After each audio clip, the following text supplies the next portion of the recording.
International relations, we often talk about two countries, the United States, the reigning superpower, and the rising power of our century, China.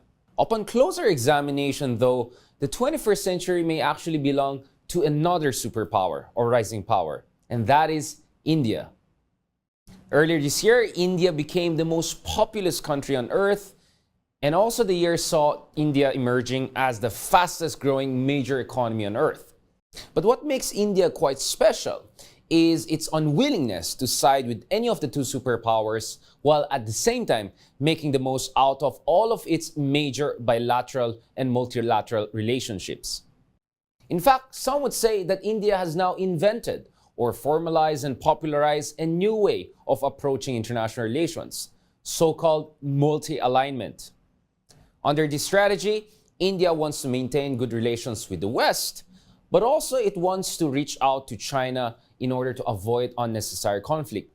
In the meantime, we saw following the conflict in Ukraine, India refused to side with the West against Russia, which happens to be a source of defense equipment and energy resources for India.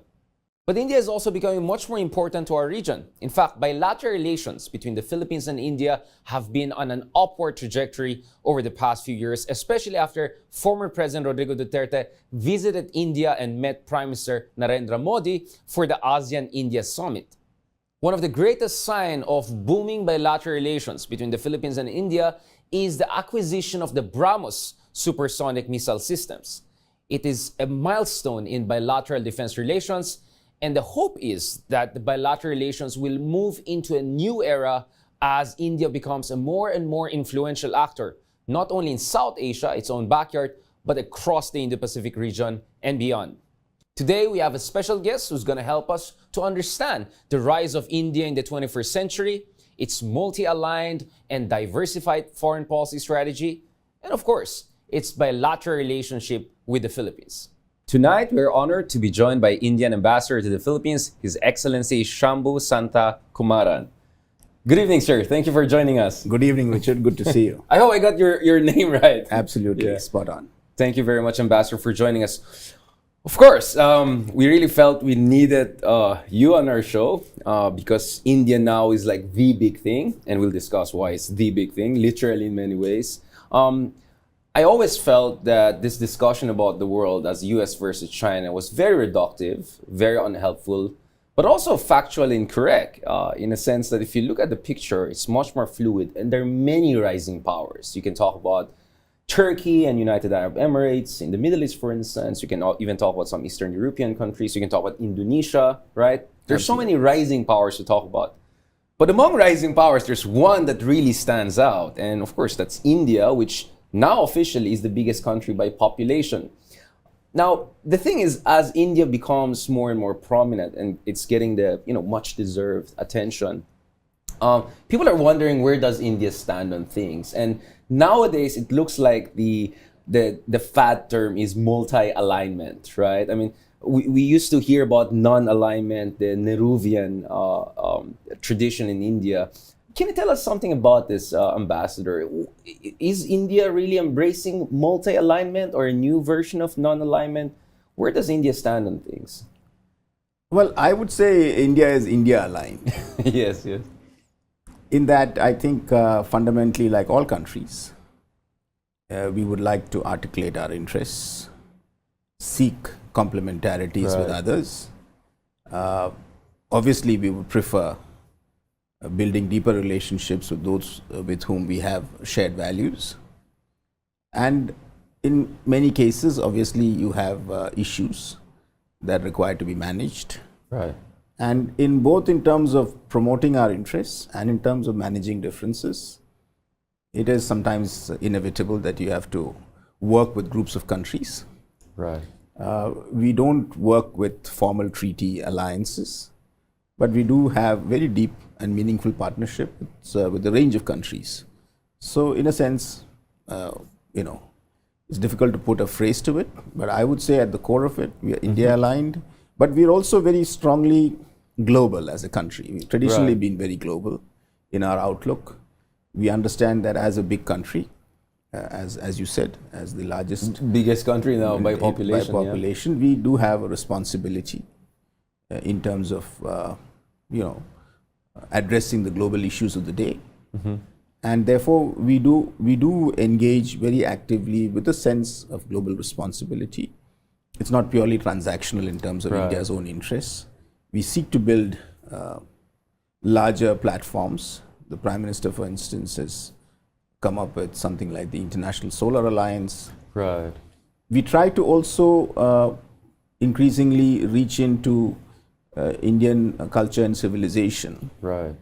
So, for instance, the International Day of Yoga on 21st June is something that was started in 2014, but it's become like a global celebration, which has its roots in Indian culture, but is really something that has become quite global. Global, yeah. So I think broadly, if you look at Indian foreign policy, it encapsulates a very strong articulation of our interests, a sense of responsibility, and a projection of our unique civilizational personality. Right.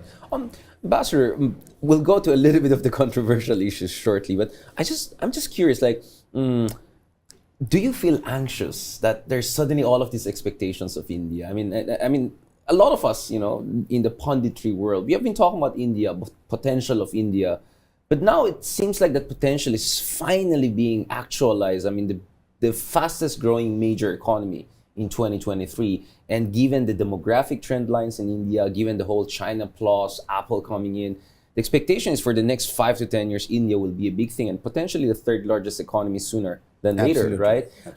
Are you feeling nervous about it? I mean, comparing like when you were younger, right, before you became a diplomat, did you expect that India will become the force it is today as early as 2023?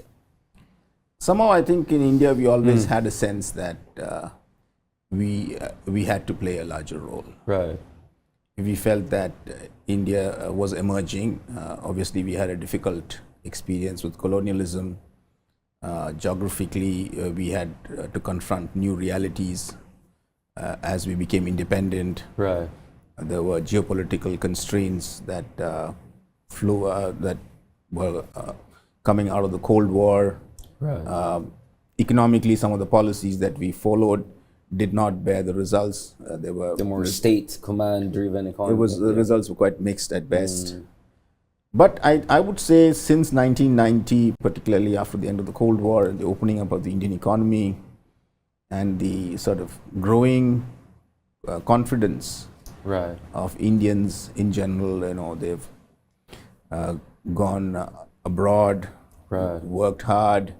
Within India itself, the economy has picked up a lot of momentum. Our market size has grown. We've got large companies. We've done well in some technology sectors, especially IT, pharmaceuticals. So gradually, the sense of confidence in the country has grown. We have strong, decisive leadership. So I think generally the sense currently in India is definitely not one of anxiety, but I would say one of anticipation, but realistic anticipation, in that we do recognize that changing structures, getting us a seat at the right table is going to take time, but we are confident that it will happen. Is there a sense of vindication also, like the sense that you're looking past us for quite some time and you can no longer do that? It's just the sheer size and influence of India nowadays is just unmistakable, right? Undeniable. Partly, perhaps, but I think we want to look at it from a more forward-looking perspective. Right. Rather than I don't think it's about settling scores, etc. We recognize that the world is what it is. There's, it's more. We have a realistic appreciation that you count when you count, and today increasingly we count, and therefore I think we would like to be part of the conversation.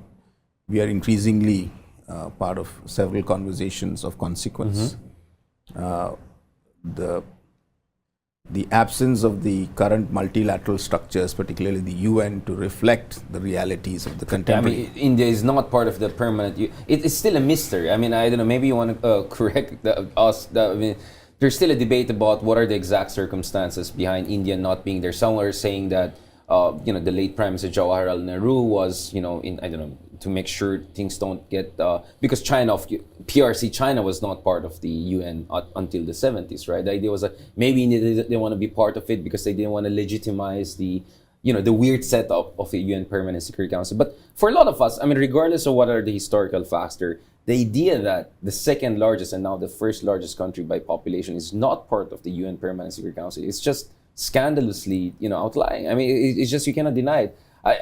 So when I say vindication, I don't mean in terms of anger and ressentiment, but in terms of like this just peculiar situation of India not getting proportionate recognition that perhaps a lot of us from the post-colonial world felt he deserved. Yeah. No, absolutely. I think from that perspective, definitely we feel that our efforts to grow our economy, and we have worked a very strong democratic system, and I do sense that in the medium to longer term, democracies will thrive in this knowledge-driven economy that is currently expressing itself in global terms. Autocracies may have their moments. I think in the longer term, we believe that democratic societies with their openness are more resilient to shocks, and decision making is more socially aware, ecologically aware, and also I think globally responsible. Slower but steadier in that sense. And not necessarily slow, as you rightly noted, we are now growing quite fast. I don't believe that democracies necessarily need to grow slower. I think India could be the counterfactual in that case. Or the Philippines, for that matter. And We're going Philippines at 6 to 8%. is an excellent example, and it's the fact is that obviously certain types of decisions are faster in some systems, but I sense that if you look at the past 2 to 3 decades, while some countries have grown very fast, the growth in countries like India has not been insignificant, or the Philippines for that matter, for the past decade. The pandemic was a blip, and every economy